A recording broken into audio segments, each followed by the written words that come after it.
A deadly missile race is taking place in West Asia. Countries no longer have a monopoly on missiles, with armed groups and terror outfits now having access to them.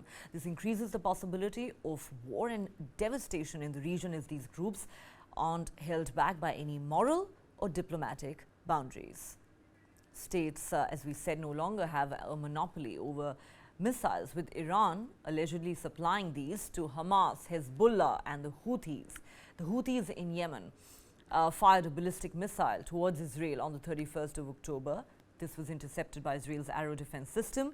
It was the first space interception as the missile traveled 1,600 kilometers aimed towards Israel. Armed groups now pose a conventional military threat in the region.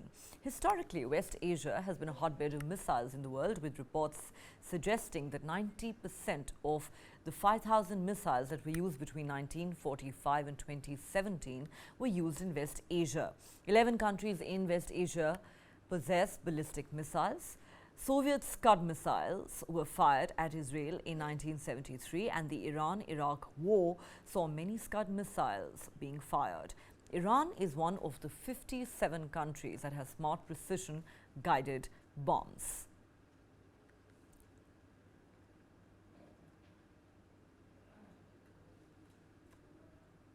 Israel faces a grave threat from armed groups that can use missiles against the country from multiple locations. These armed groups have changed their strategic calculus in West Asia. Israel will need to deal with large proportions of incoming missiles.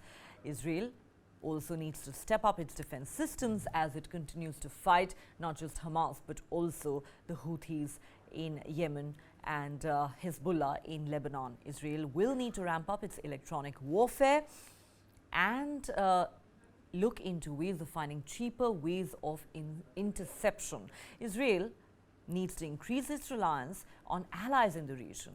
Israel joined the Middle East Air Defense Alliance in 2022 as a step in this very direction.